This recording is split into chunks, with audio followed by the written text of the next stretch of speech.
Okay, Scott, so it's great to have you back on the show. Let's just jump right into it. What do you make of the roadblocks that Republicans are putting in the way of solving, for example, the border crisis? Is this just election year shenanigans, or is it the beginning of a civil war?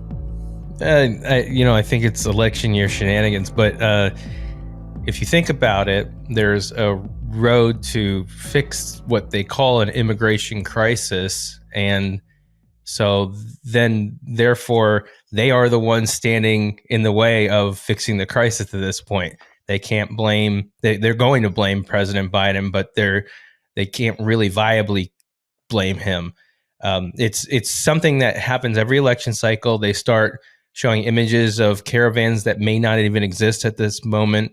And then they try and invoke that sort of fear. And then they have that sort of, we're going to save you from this, and they're going to take your job, and they're going to vote, and they're going to take your vote away from you, and they're going to spread disease. It's the same sort of nonsense they've done every 4 years, every 2 years even, to try and scare people into a corner and to voting for them. And it's another big lie of theirs.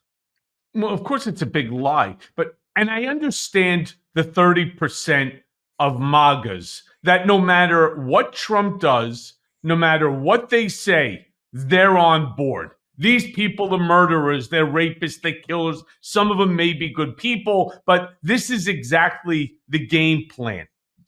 But here's the bigger problem, the way I see it for Trump.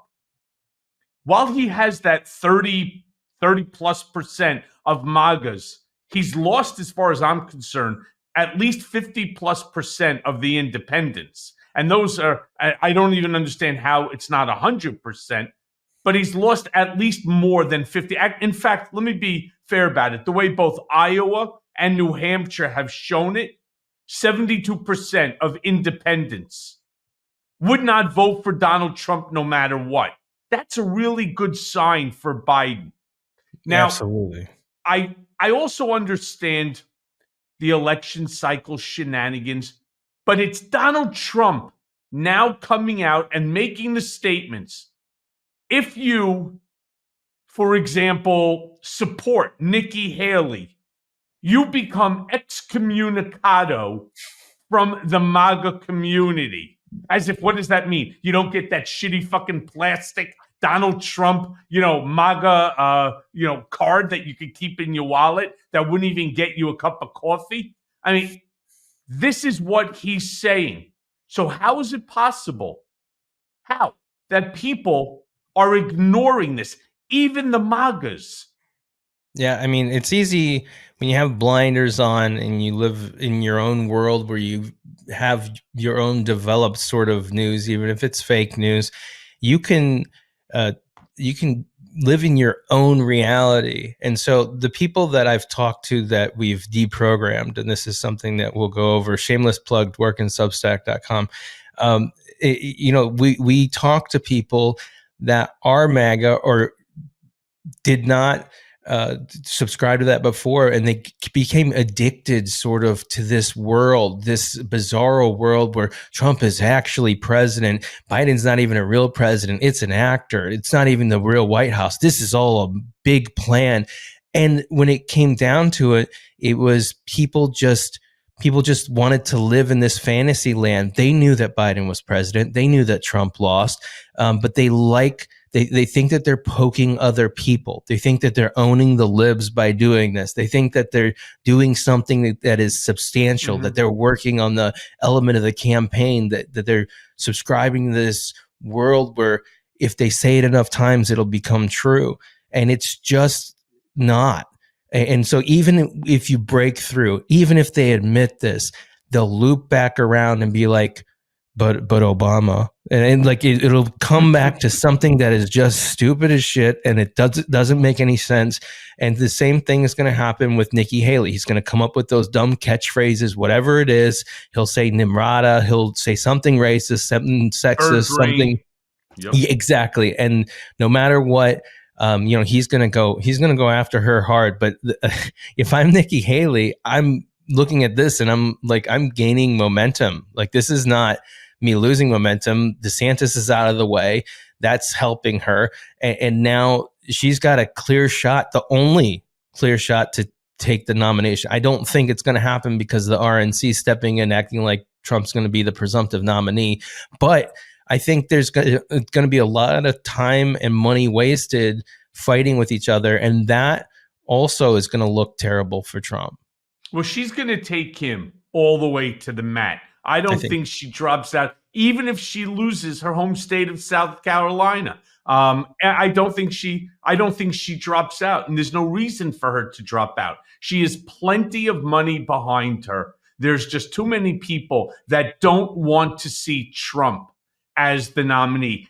The problem is when you control as many people as he does via MAGA, you could easily become the presumptive nominee, which is exactly what's happening.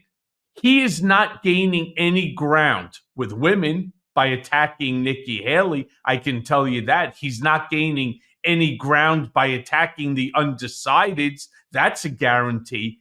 And where she really has to go with this is she has to call him out for being the coward that he is and try to demand that he debate her. Since I'm such a bird brain and you are such a genius, why are you afraid to debate me? And she has to keep using that word, afraid, scared, petrified. If she uses those words, you're going to start to see even a lot of the MAGAs who are living in this sort of, as you called it, the Truman Show, where nothing is really reality here.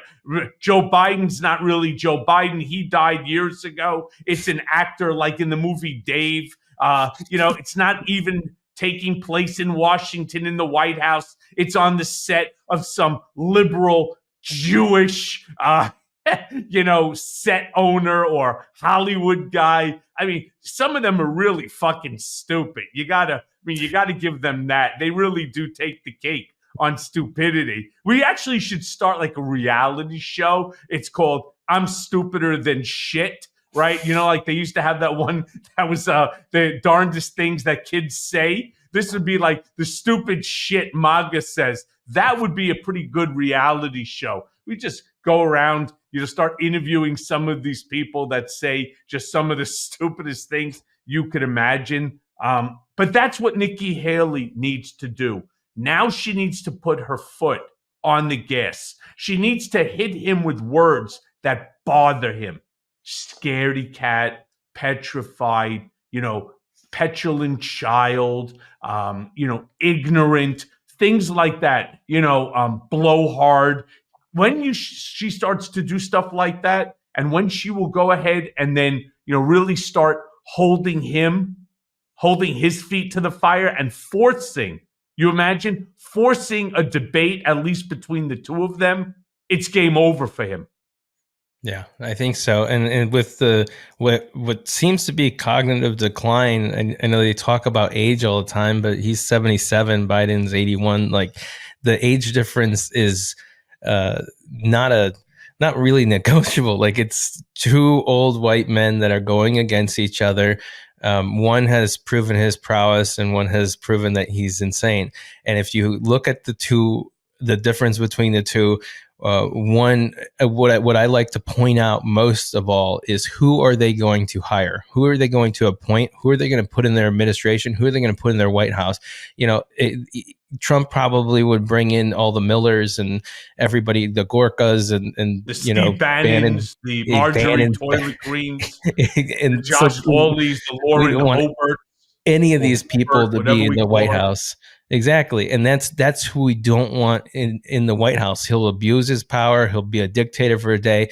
All these different things. The trigger points, you're right. Nikki Haley knows all of those trigger points. Now, whether or not she's going to break through in regards to the indictments and talking about them, I'm not sure if that would be successful for her.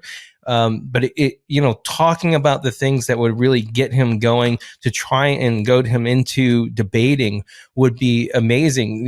Trying to be like that exact sort of format. I could see her being able to do that. She has smart enough of a campaign team behind her. I know some of them, and I think they're going to play that game because he's got to get out there. Now he thinks he's the incumbent president, that he doesn't need to debate anybody. So I'm not sure if he'd actually debate and under any circumstances, unless she gains so much ground calling him a coward and whatnot. He's like, oh wait, like I'm going to act like I'm going to call on her to debate me. And then, maybe he drags it out a little bit by saying, oh, she refuses to debate on my terms because he says that I get 90% of the speaking time or something like that, where it's just, it's not true terms that negotiating at the table. But I see it hard I don't know what it would take to get him to debate, because it just would be such a terrible thing for him. It would not be positive on any level. It wouldn't be a Trump-Hillary debate where, he's spewing out catchphrases and just talking over. I don't think it would be the same thing, because those are played out, and I don't think Nikki Haley would bite to that. Not to mention his handlers will never let him debate her, because as we've seen recently, there is a cognitive decline that is taking place here. He could make fun of it all he wants. He could try to use the word in a proper sentence, which he's having a hard time even doing that. But the part that really confuses me the most, whether you're MAGA or you're not, whether you're undecided or you're not, is when he's actually looking to see America crash and burn. When he turned around and he said that, for example, as we started out here with the border, we're telling them that if they vote for it, that they are, that they're hurting him. But more to the point, that he wants to see the stock market crash. Mm-hmm. Well, they could say whatever they want, and I'm talking about the MAGAs. They could deny whatever it is that they want about the successes of Joe Biden. Here's what you cannot deny: that your 401k is up, and up substantially, that the stock market has hit an all-time high. Now, I just want to remind my listeners here, and I would like you just to spend a minute talking about it, Scott.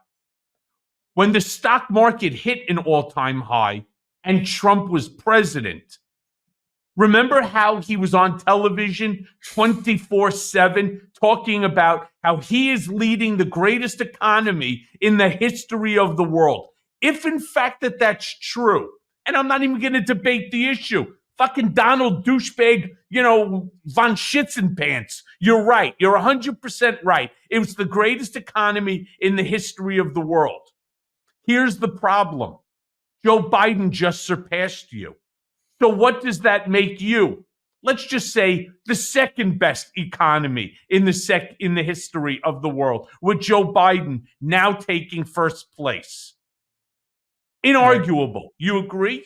Yeah. It's, and you have over 14 million jobs that have been created through the economy, real jobs, good paying jobs, things that have, obviously Republicans are even running around their districts touting these jobs. These are jobs they voted against. So it could be the transportation bill, Inflation Reduction Act, the CHIPS Act, whatever it is, they'll go back home and they'll talk about how they've created all these jobs, but they've come from Biden's bills and Democrats passing them. And so it is interesting to see exactly how he takes credit. Trump takes credit for different things. I think that he does want, obviously, the economy to crash. He does want there to be some kind of decimation. Like I know for a fact that he hopes for some sort of domestic terror attacks on Biden's watch. He hopes for people doing things that are dangerous and violent. He hopes that immigrants break through and start killing innocent people, innocent Americans. Like this bizarre world. He hopes that this happens because he knows that it would make him more popular, or he'd be proven right.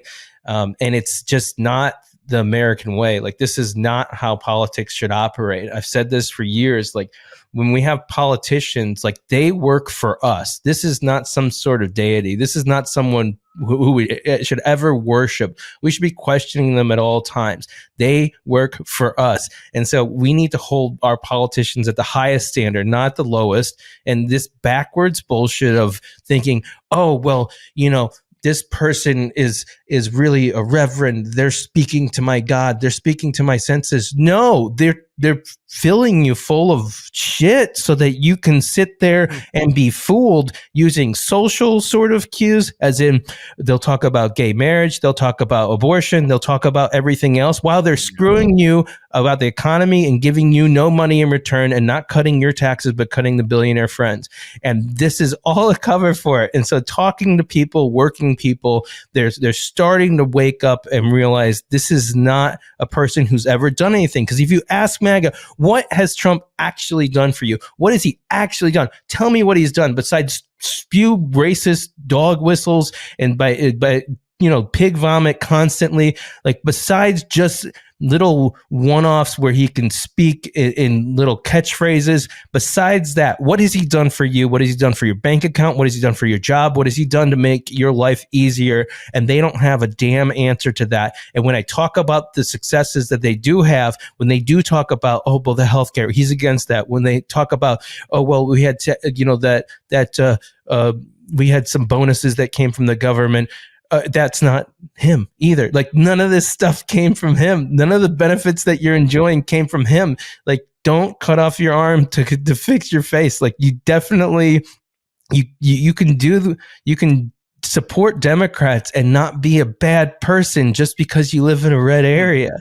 Like, exactly. Support people who actually want to support you, support people who want to work for you, not people who want to be in power so they can help out their buddies and try and pardon themselves from the crimes they committed, 91 felonies and counting. I know that went a little bit further, but the funny thing too, right?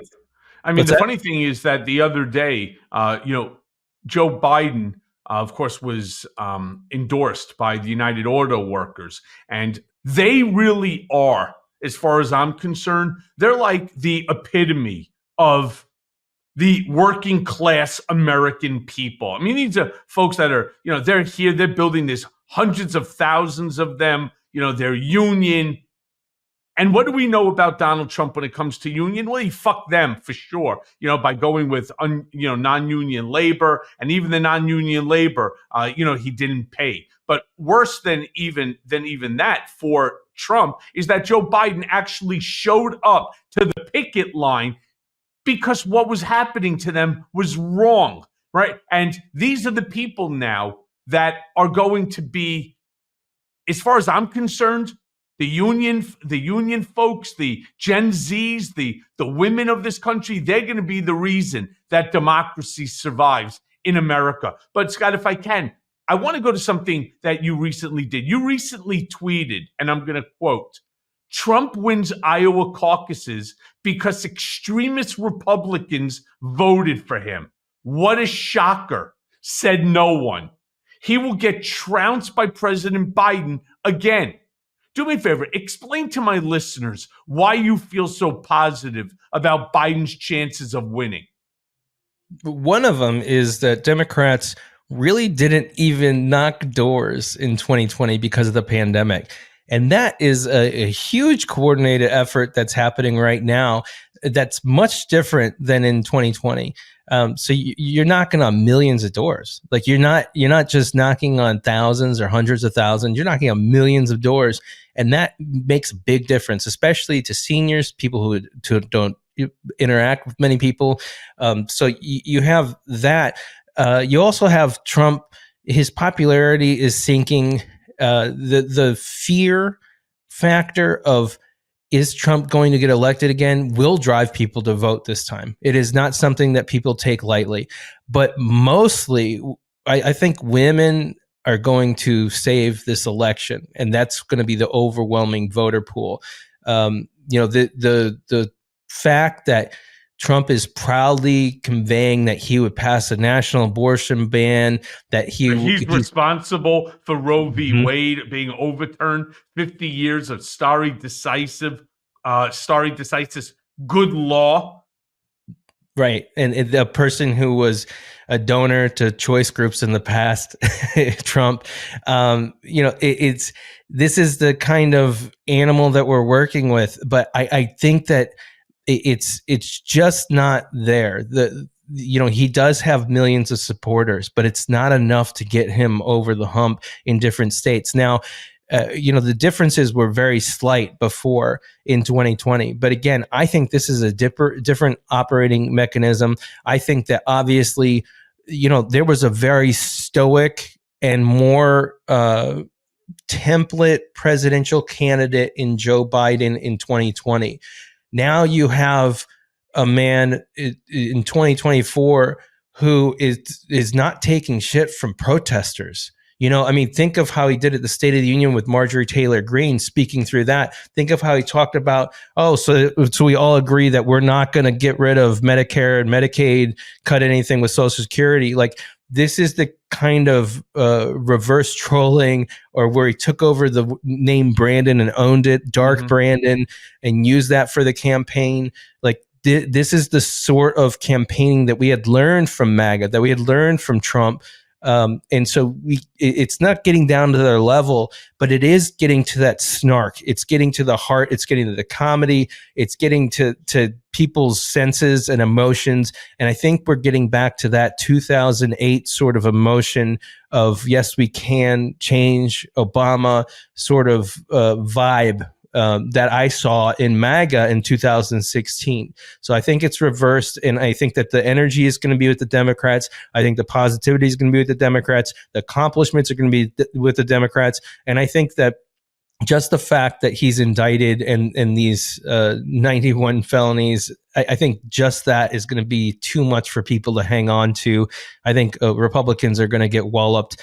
And I think the numbers will show that Republicans are going to have to really make a change here in regards to policy, in regards to what they stand for, because they really are representing a very small population set in America, and they're not going to be successful in the long run in any elections. They're already losing in Republican districts and state districts in special elections, and we'll see how much the Santos district that'll probably flip as well with Suozzi. But like, it is going to be an election that I think people are too energized, and there's not enough. I think there's going to be too many people who are dismayed and think that there's election fraud that's rampant on the Trump side of things, that they won't vote, that they've driven them to not vote. They don't believe in voting. They don't think it'll work. They don't think their vote will count. And I think that is the backfiring as well. But the biggest pool will be women voting. I think they are my friends, my aunts, my sisters, everybody. They are outraged, and they're volunteering. They've never volunteered before. They're volunteering. They're trying to get out the vote. They're pushing people in regular, normal conversations at the kitchen table. Like, women are not to be fucked with. Like, this is their election, and they're going to win it, and Trump is going down. That's what I see. That's what I see on the front lines in the Midwest and in the South. I mean, I think you're right, only because you see, when I say I know you're right, but you know who else knows that you're right, Scott? Donald von Schitzenpants knows that you're right. And that's why he's already starting with the same horse shit that if I lose, it's because the election was rigged again, right? I mean, this guy it's almost like, a guy keeps throwing interceptions during a football game, right? Here, let's play this out since we're coming up to the Super Bowl. One team keeps throwing interceptions, and the other one keeps throwing touchdowns. And now the quarterback who keeps throwing the interceptions is saying, the game was rigged. We really won. And you scratch your head and you say, all right, you know what? This is insane. And yet, for whatever the reason might be. Again, there's still that MAGA group of people that want to abide by it. But for the most part, I'm with you on it. Women can't stand him already. Gen Zers can't stand him. All right. And, like I was saying about the United Auto Workers throwing their support behind him, union folk, I believe now, can't stand him because they are seeing somebody in Joe Biden. Look, none of us can argue Joe Biden's age. None of us can argue he squints when he's reading the teleprompter. By the way, so do I, especially if I'm not wearing glasses. All right. Okay, he also, as we all know, had a stuttering issue. He's overcome that. And there are times that as he's reading, it still comes back to haunt him. But look at all of the accomplishments that have taken place under Joe Biden's administration. And I want to talk about one specific because, look, Biden's economic numbers have been spectacular. Even Kudlow the other day had to come back on air and apologize for his earlier statements. My question to you, though, Scott, is if the public doesn't actually feel inflation easing, do you think that the numbers matter at the end of the day in terms of how well the economy is actually doing? I think what's got to be conveyed is the record profits, the greedflation that we're experiencing right now, record profits turned by corporations. There was a report that came out today that majority of inflation is due to rising rent costs in America. And that was released in the Washington Post today. I think it's got to be conveyed what inflation is and what the difference between inflation and people just being greedy, corporations being greedy and overcharging for eggs and overcharging for milk and overcharging for things that you need in your home to feed your family. So I think that's going to be a key component here. Now, people, when it comes down to it, people are going to look at the gas pump. They're going to look at the prices. They're not going to be paying attention to all this messaging. And so they'll determine based on their wallet a lot of times. But just like any other presidential election, you'll see gas prices go down closer to the election. You'll see prices go down in regards to eggs. I'm sure that they're negotiating with these different industries like they always do. But this is something that's an epidemic. You have people who are being underpaid. They're sick of it. And so they were willing to strike. And now you have a union president, the president of United Auto Workers, willing to stand out this early in the election cycle and say Trump is a scab. And this is now he knows they had that UAW rally and Trump could have come out to the pickup line too. They would have welcomed him with open arms. They would have been like, this is great. Trump's here. Thank you for coming, that kind of thing. And instead he goes a couple of miles away in the same vicinity to a non-union facility, hands out pro-union sort of signs, and then tries to fake a union rally. Like this is, it's hard to overcome a union president who is going to be out there and scream about what you're doing. At the same time, when he may be able to talk about inflation, there's got to be that greedflation angle in response. Greedflation is the key component to overcoming this inflation nonsense because it is misinformation. It is not true in regards to inflation, like inflation prices, inflation, like a lot of it's a lie with how they're conveying it. And they're trying to say, oh, look at the prices of things. It's crazy. And like, look at the price of my $135 steak that I'm eating at this 5-star restaurant. It's outrageous. And it's like, well, you're eating it at this place where they say that they flew it in from Japan and they did all the like. So it really, this is fake. It's fake outrage. They're grabbing Let's pearls. also not forget for a second, Scott, that the UAW, as I was saying before, they're a very significant voting bloc in this country, and I just want to hear, as of February 24th of 2022, so I believe the numbers are even higher, but as of February of 2022. The UAW has more than 391,000 active members. And they also have more than 580,000 retired members. So just putting the two of them together, you're talking about approximately 1 million United Auto Workers that are still part of the voting bloc. And let's say that hypothetically, they're all married and that they have each one child. Could you imagine the number you're talking about? You're getting close now to 2.5, 3 million people that are part of the voting pool that will vote against Donald Trump simply because he's a scab. I mean, that's a pretty fucking rough, that's rough lingo by the president of the UAW. And he should be applauded for calling Trump, for calling him out for what he truly is. It opens a big door. I've worked in labor for almost 2 decades now, and it opens a door for other presidents of other labor unions, AFL-CIO and down SEIU, CWA. It opens the door for those presidents to talk the same way because it's not going to be abnormal. And so this kind of campaigning, this is not how it usually is, especially this early. Usually they give an endorsement. It's like a press release. Maybe they'll make an announcement, have a small event, but they will not talk this clearly, this truthfully.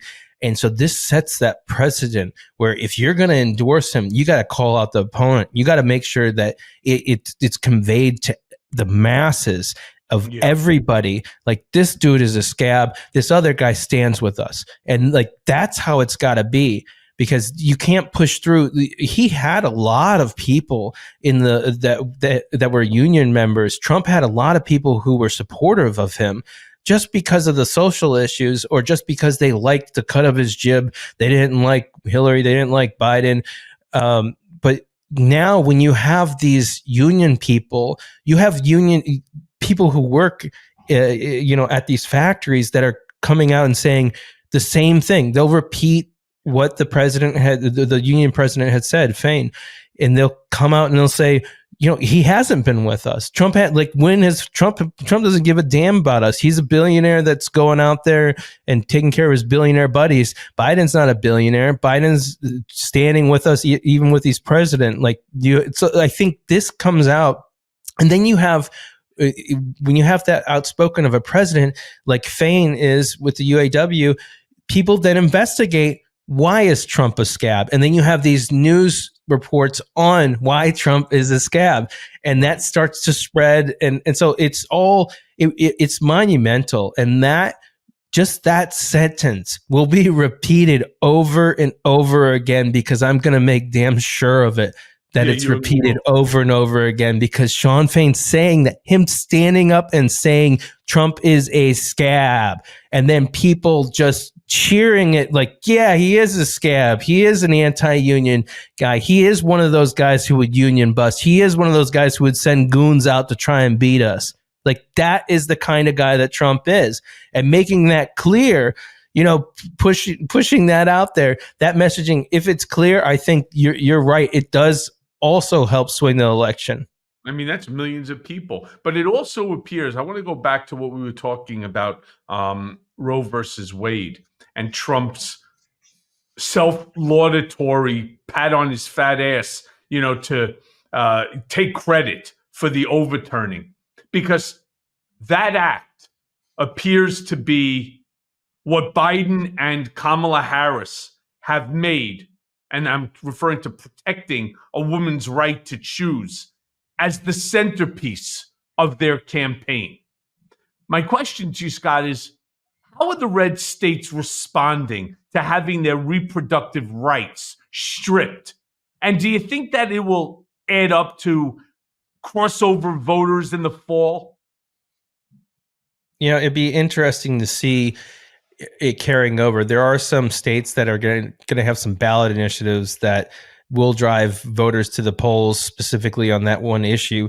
When we've seen the vote carry in conservative states. We've had some surprises across the board in regards to the protection of women's rights and people overwhelmingly voting for that, including in Ohio, which sticks out to me. And I think a lot of people will vote again in this coming election because it is a single issue that they care about, where it's affected everybody in their family or themselves. Most of the people in my life have had to get some sort of treatment for women's health. And what we're talking about here is not just abortion, which is a small percentage of what happens in women's health clinics. We're talking about women's health and control of women in general. And so I think you see all of a sudden we have Biden and Harris using it as a centerpiece of their campaign. Now, they've always pushed it. They've always supported it. But it's something that, again, it's unprecedented for them to be out there with a Restore Roe banner in the background, them talking about supporting women's rights. It is insanely popular in places where you'd never think it would be, especially in the Midwest, because abortion used to be, especially in highly Catholic areas, it used to be you don't even talk about it. You talk about women's rights in general. You wouldn't mention the word abortion. Now you talk about it, and it's a different sort of mode. It doesn't actually imply that specifically every single time. It's more about the women's right to choose. A woman's right to choose what to do with their body. And as you have these horrifying stories like Kate Cox having to leave Texas, or anybody who's had to suffer these terrible things during pregnancy. You have kids, you understand. I mean, like it is, you don't know what happens in the last seconds of pregnancy. You don't know what's going to happen. You could be presented with the fact like, okay, the doctor comes up to you and says, do you want the baby to survive or the mom to survive? And the dad, a lot of times, will have to make that decision real quick. And you're not, it's something that you must have talked about before. And most of the time, the dad will choose the mom. And we're talking about also non-viable pregnancies where people are trying to get an abortion to save their life with a baby that's not going to survive in the outside world. So it's not like there are so many heartbreaking stories like this of parents who have dealt with so much tragedy and trying to have kids. And it connects with so many people. So again, as long as it's not just about this bullshit idea of people acting like they're pro-life when in reality they're pro-pregnancy, they are not actually supporting the woman through that pregnancy. They're not supporting the kids after that. They're not supporting the moms after that. I mean, it is not a pro-life. If anyone is pro-life, by definition, it is the people who want to support women's right to choose.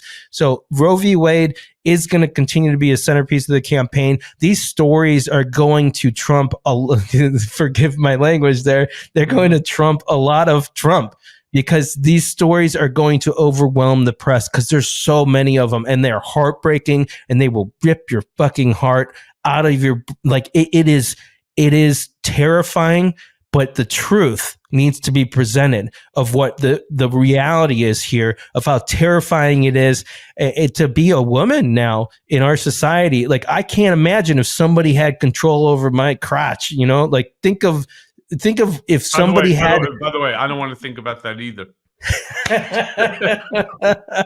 But that's the thing. Like, we would never want that to happen. We'd never let that happen as men. Like, no way that no one can control any part of our bodies whatsoever. And no one should control my daughter, my mom, my sisters, my aunt's bodies ever. Like, how sick. Yeah. Like, and they're forcing women stay out of it. And they're forcing women back into these back alley abortions and other sorts of procedures that put their lives additionally in jeopardy. It's so fucked up. It really is. I couldn't believe it when this thing. I never in my life thought that this was going to be something that would be overturned, changed. And so I never thought in my lifetime I would see something like my daughter having less rights than my mother. I mean, in this country, I don't get it. But I want to move on. I want to ask you this, Scott, because you know me, I'm not big on polls, right? I give very little credence to them. However, the way the polls are showing is that Biden remains polling in some places under 40%. At this point, or at this stage of the game, do polls even matter right now?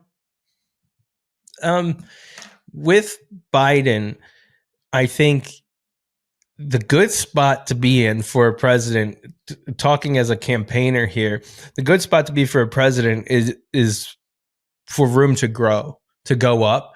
And so I think of it as a part where you can actually incline from here. A bad spot would be if you're insanely popular at this moment and the only opportunity you have is to drop.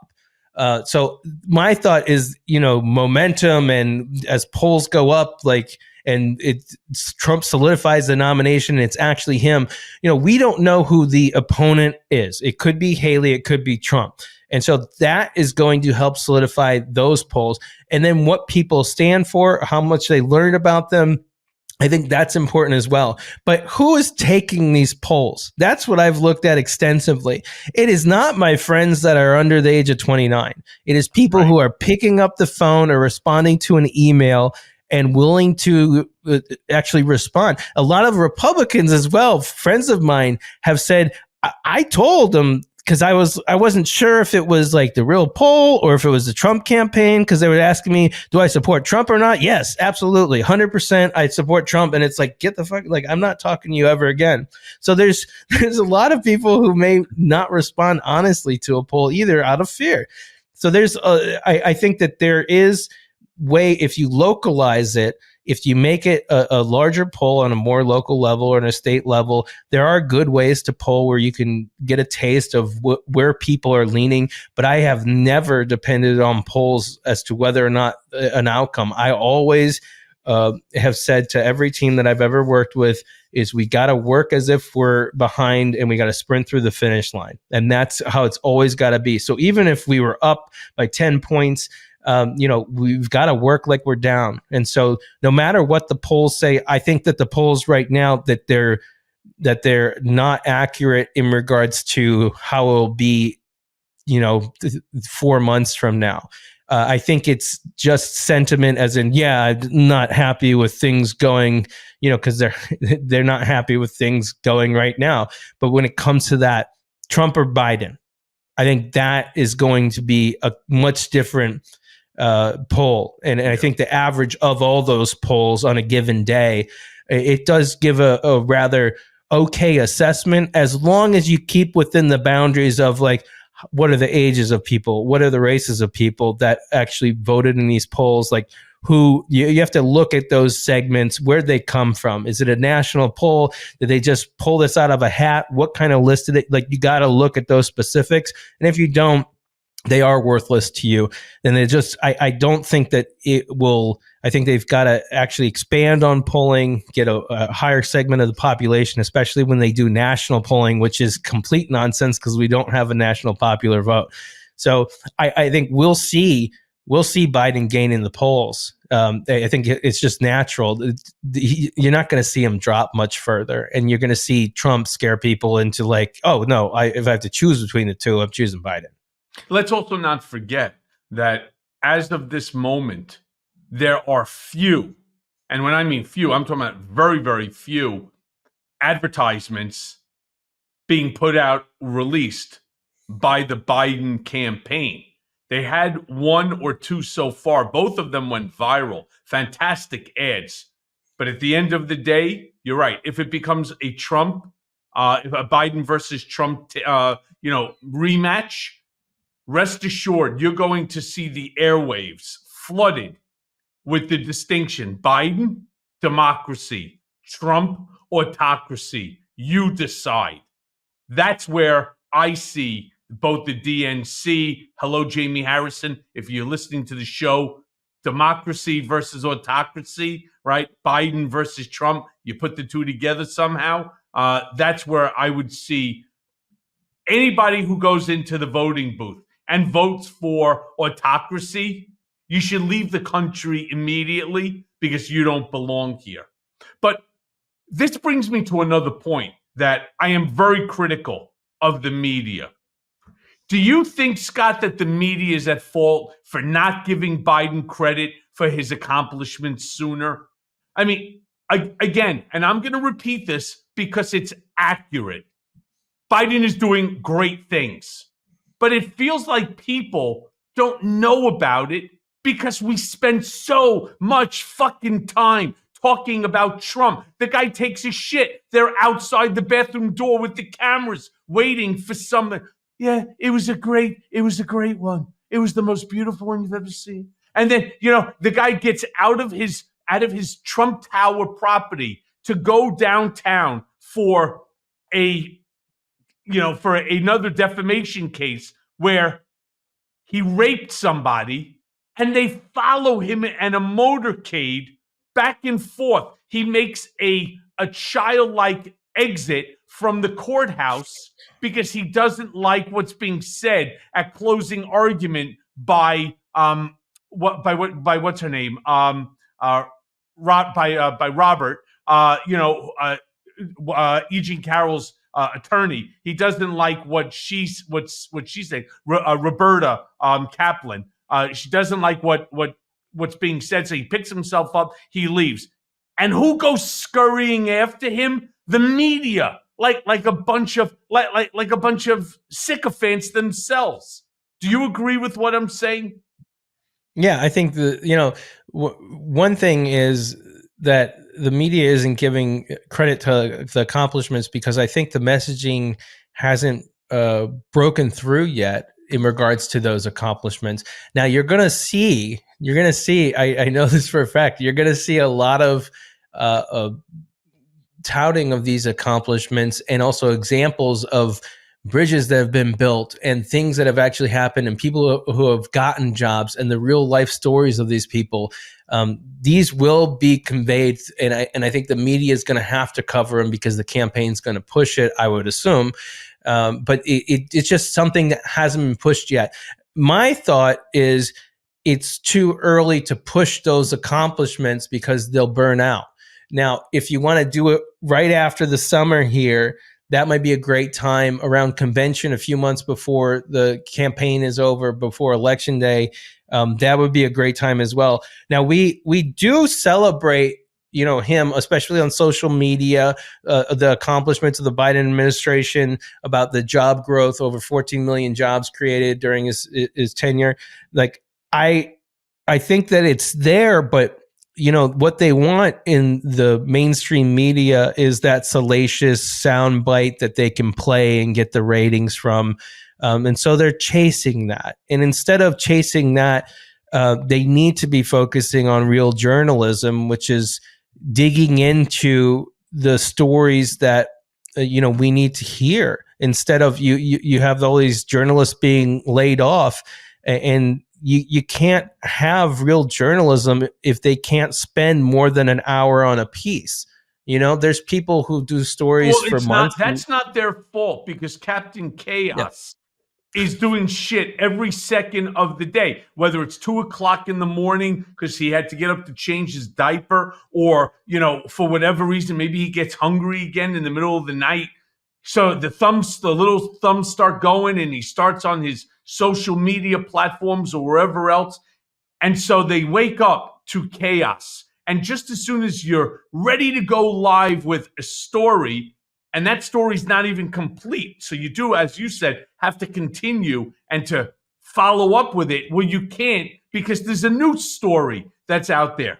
But I do blame the media for this, because what ends up happening is they're going, as you said, for the ratings. But it's not just the ratings. The ratings bring in advertisers. Advertisers bring in dollars. They're responsible to their shareholders. So it is a terrible cycle that doesn't care about information. It cares about the salacious things, the things that they can sell, the things that'll keep your eyeballs glued to the television set, or for the clicks on whether it's the hard paper or it's on the internet. That's what they're all going for. And I do blame the media. I absolutely 100% do. They give him too much attention. Yeah, and they like if you look at CNN, they have the title. It's not about E. Jean Carroll being defamed. It's the fact that Trump stormed out of the courtroom. It's Yeah. that kind of spin where you got to get the click. You got to draw people into the website. You got to draw them into the story or something along those lines. I've seen a lot of great journalism recently. A lot of independent journalism that then is picked up by mainstream media as well. But it's just something that in regards to Biden's accomplishments, like there are so many that it does need to be whittled down to specifics, but examples of people who have benefited from these accomplishments. And when you see Americans, hardworking American people, and how they've benefited from these things that Republicans have stood absolutely against and spoke against, voted against, if this is conveyed in a 30-second ad, which I'm sure it will be, that's where it comes out. That's where he'll get the credit because the ads will get coverage and, there will be a press release about the ad, I'm sure, Right. or whatever. And so that's when those accomplishments will more come out. And I think you're going to see more of that as time goes on closer to the election day.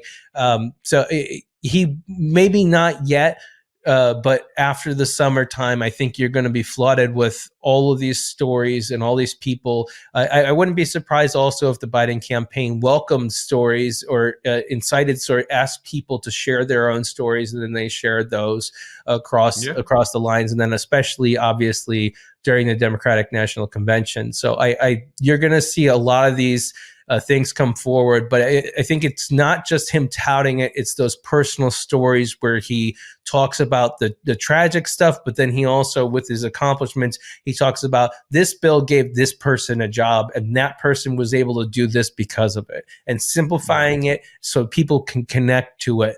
And I think those stories will come out further too. Right now, I don't think it's important to tout those accomplishments. It's important to work those accomplishments. It's important to push for the work to be done so that people actually have those examples. So it may not be the fun part of it yet where they can convey, here's something that we've really done. It may be the part where people actually are getting the job done and doing the work. And then we can have examples of those closer to the election. Hey, Scott, do you see third-party candidates like Robert Kennedy Jr. or whoever, right? No labels, whoever they decide to run as a threat to either of the candidate or maybe both of them? Sure. I mean, I think it's more of a threat to Trump from what I see as to who would be willing to vote for them. Now, there are people who are drawn to the Kennedy name just because of JFK and links to that, RFK and Teddy. Like, I think there are some links to that where people are they remember that name and they want to support that name and they don't really know much about him. But I think it really can draw, if he's on the ballot in different states that are swing states, it could draw away from one or both. Most likely it would, in my opinion, it would draw away from Trump just because there are a lot more right wingers that are supporting Kennedy specifically at this moment. And I don't see a lot of people on the left wing falling for that trap. Now, think about this. If he's gaining ground against Trump, what's Trump going to do? Trump's going to either probably go after him, and then he would probably lose attention or maybe gain a lot of attention. But I do see him drawing away votes, but not from Biden, not the same sort of plan that was there where they're trying to primary him and whatnot. But I think it will have an impact. I mean, it usually does. I mean, look at 2016 and the Green Party and what happened there. Look at how most elections if there is a third party candidate, it does have an impact on an election, even if it's 10,000-15,000 votes. I mean, look at Georgia and the difference there. It could make the difference in an election. But I don't think it's the same voter that they would hope would would come out where it's Kennedy name, it's going to be a left person that votes for him. I don't think the left will be fooled for that. I really So don't. let me ask you this, because we were talking about earlier about Trump's refusal to debate in the primaries. He's refusing to debate against Nikki Haley. You think that he'll be able to get away with that during the general election? Because, look, based on Trump's clear cognitive decline, it's obviously not going to be a smart move for him to debate whether it's Joe Biden. He can make fun of Joe Biden all he wants, right? But Joe Biden doesn't say wacky, stupid shit like Donald does. And on that stage, when you're debating, not just America's watching, the whole world is watching.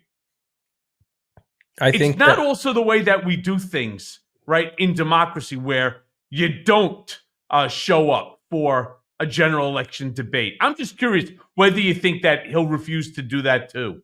It'd be devastating for him. I think he'll refuse to do it. I think he'll be pushed into it. I think it just would be, if he didn't debate, just devastating. I mean, like coward, like everything you were talking about Nikki Haley using in regards to terms, coward, you're scaredy cat, you're afraid, you're afraid to debate me. Like, oh, well, look at this coward over there. Like, he's afraid to debate. I'm ready to debate anytime, any place, anywhere. Like, I can see President Biden doing that. He's got to debate. Like, it's something where it'll lead to disappointment. Like the negativity surrounding that, there's no way to really cover your ass with that in a general election. He's not gonna get away with it. It'll be devastating to him in the polls, and also on election day. It really, you need that debate. Like you just need it. And the problem with that though for Donald is it actually opens up to the world all of the improper things that he, his family members, others around him have done.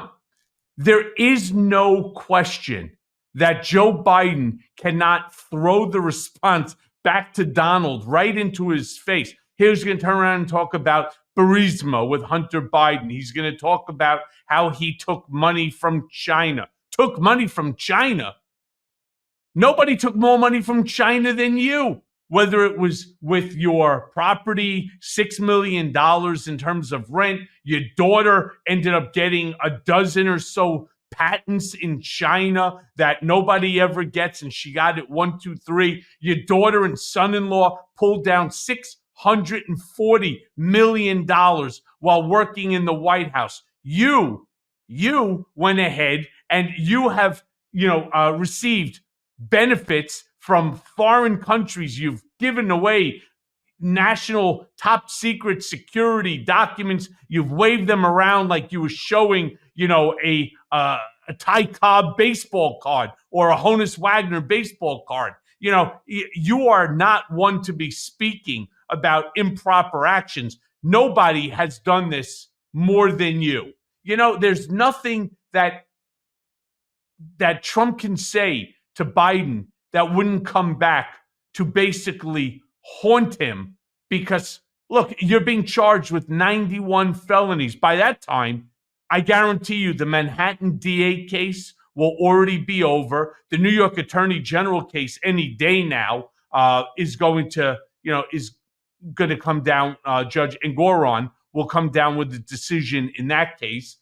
Chances are at least the January 6th, not the other case, the other Jack Smith case, right, will end up, starting or being finished, maybe awaiting verdict. But there's nothing that Trump can say that Joe Biden can't come back with a zinger and a half to take him apart. Yeah, and he can. I think it's just something where he'll try to talk over. Like, there's going to have to be some rules there that I'm sure that the Biden campaign will, like, cutting him off, and I think he'd want to keep things short and talk over him and things like that. I'm guessing that most of the debates would be a wash. I don't but I think he's got to follow through with it. Like, I can't imagine. Of course, this is why he won't do it, because I can't imagine that Trump would actually back out of debates and it would work out for him. But maybe that's what he's doing here. He's setting the precedent of like, I don't debate people. I don't have to do that. Yeah. So maybe that's the whole point. Besides the fact that he didn't want any of the Republicans to gain any ground, and the only way that they would do that is by attacking him to his face. So I think it's definitely, he's got to debate. It's going to make it too easy for Democrats to go after him, and that'll trickle down to other Republicans, where it's like, your dude is afraid to debate Biden. Like, and that one talking point can overcome any of their like any old age, anything like that. You're afraid to debate him. You're afraid to debate. You're afraid of like anything that they have. So, hey, Scott, so let me ask you this, because the hour goes by really quickly on Mea Culpa. So I have one last question to you. I get this question asked of me all the time. Any idea who Trump will choose as his running mate? And more importantly, who do you think that he should pick as his running mate? Somebody who might be able to help him out the most. I think right now they're leaning towards Elise Stefanik. I don't think that would be a wise choice. I think that he favors her because of the talking points. The wisest person for him to, it's a odd choice. She wouldn't accept it, but Nikki Haley would be the obvious choice because it's a different set of values and views. It's a person who's gone against him and, talked about his mental fitness. But I think Nikki Haley would be at the top of that list clearly at this point, not just the ground she's gained, but also to mold that splinter back together again. I don't think they'll be able to repair that in time for the. I would say that it's going to be between Stefanik and Senator Tim Scott of South Carolina. Yeah. Scott, thank you so much for joining me again here on Mea Culpa. Appreciate the insight, appreciate you, and we'll definitely be having you back as we get closer to this election. Thank you, sir. And I'll have a write-up of this interview on dworkinsubstack.com. Thanks for having me on, Mike. Make sure you check it out.